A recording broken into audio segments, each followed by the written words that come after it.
तरह तरह की भूतिया जगहों और घटनाओं के बारे में मैं आपको बताती रहती हूँ।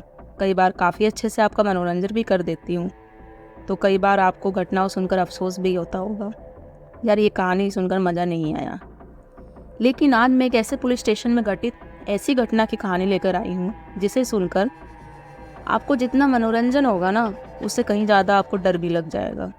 क्योंकि एक ऐसे पुलिस स्टेशन की कहानी है जो कि पूरी दुनिया का सबसे खतरनाक और भूतिया पुलिस स्टेशन है। सिचुएशन ऐसी होती है, ना कोई यहाँ पे मदद के लिए आता है और ना कोई जाता है, लेकिन है तो है जो सच। क्या वास्तव में भूत होता है या सिर्फ भ्रम है? इस वैज्ञानिक युग में भी उत्तर प्रदेश के गोरखपुर जिले का एक ऐसा थाना है जहाँ छोटी सी चूक बड़ी घटना को दावत देते हैं। यही वजह है तो पुराने पुलिस वालों से लेकर अब तक यहाँ पर लॉकअप का इस्तेमाल ही बंद कर दिया गया है। लॉकअप वर्षों से खाली है।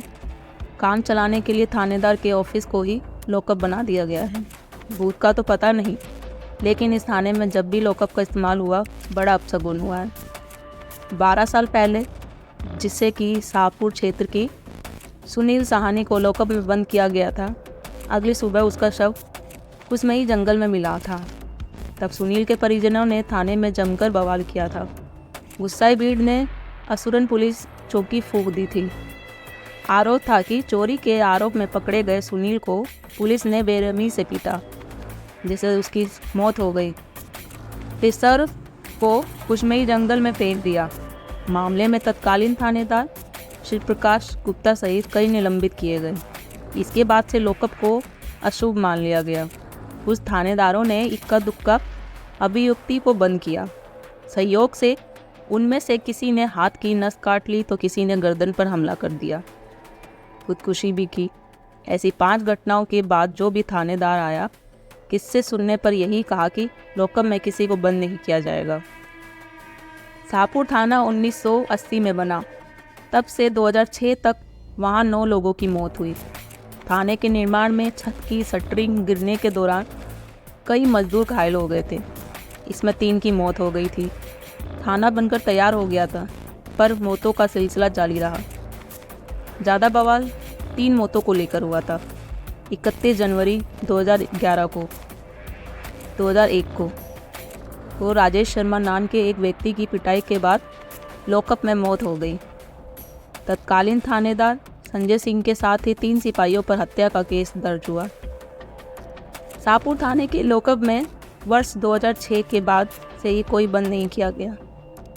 अनहोनी से बचने को किसी की सलाह से थाने में हनुमान मंदिर भी बना दिया गया।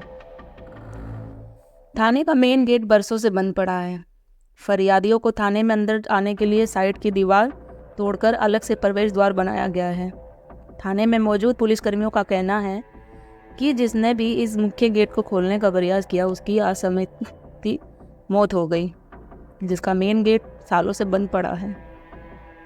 फरियादियों के लिए थाने में अंदर जाने के लिए साइड की दीवार तोड़कर अलग से प्रवेश द्वार बनाया गया है। मुख्य गेट को बंद करने के पीछे का कारण बहुत ही अजीब बताया गया है। बताया जाता है कि एक अदृश्य शक्ति के कारण मेन गेट को हमेशा बंद रखा जाता है। अगर कोई खोल देता है तो उसकी मौत हो जाती है। थाने में मौजूद पुलिसकर्मियों का कहना है कि जिसने भी इस मुख्य गेट को खोलने का प्रयास किया, उसकी मौत हो गई है। स्थानीय लोगों के मुताबिक थाने में 1.5 दशक पहले कानून व्यवस्था के लिए PSC की एक टुकड़ी तैनात हो गई थी। रात में जब जवान अपनी अपनी चारपाई पर सो रहे थे, तभी आधी रातों में जवानों की चारपाई हवा में उड़ने लगी थी, जिसके बाद सिपाहियों दहशत में आ गए थे। इस गेट को खोलने से डरते हैं पुलिसकर्मी। इस मामले पे SP अजीत कुमार सिन्हा का कहना है कि जब वे यहाँ आए तो उन्होंने भी इस गेट के बंद होने की वजह जानने की कोशिश की, तो उन्हें पता लगा पूर्व में 2 बार 3 इस गेट को खोलने का प्रयास किया गया था, जिसके बाद कुछ दुर्घटनाएं थाने के अंदर और थाने के बाहर हुई थी। इस खंडर पुलिस स्टेशन में लोगों का मानना है कि भूत प्रेत रहते हैं। फिलहाल हनुमान जी की मूर्ति स्थापित होने से उनका कोई प्रभाव तो नहीं हो रहा है। आज से लगभग 25 वर्ष पूर्व पंचायत चुनाव के दौरान प्रेम रज्जा गांव के रहने वाले एक युवक की थाने में मौत हो गई थी। तब से जिस यूपी पुलिस के सूबे के बड़े बड़े गुंडे और माफिया डरते हैं, उस पुलिस के बहादुर सिपाही व दरोगा भूतों से डरने लगे हैं।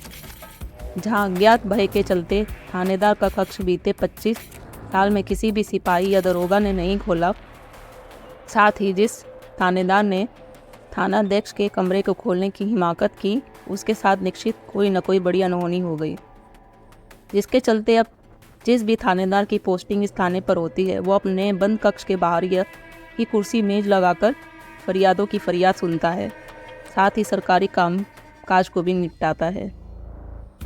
आशा करती हूँ आप सबको ये मेरी कहानी अच्छी लगी होगी और आपको, जैसे मैंने कहा, डर भी लगा होगा। पसंद आई होगी ये मेरी कहानी तो मेरे चैनल को आप सब्सक्राइब करो, लाइक करो और हाँ, शेयर करना बिल्कुल मत भूलिए और साथ ही बेल आइकन भी दबा दीजिए। ऐसी और भी सच्ची घटनाओं पर आधारित कहानी सुनने के लिए आप मेरे यूट्यूब चैनल पर जा सकते हैं। तो जल्दी मिलती हूँ मैं आपको अपनी अगली कहानी पर। तब तक के लिए शुभ रात्रि।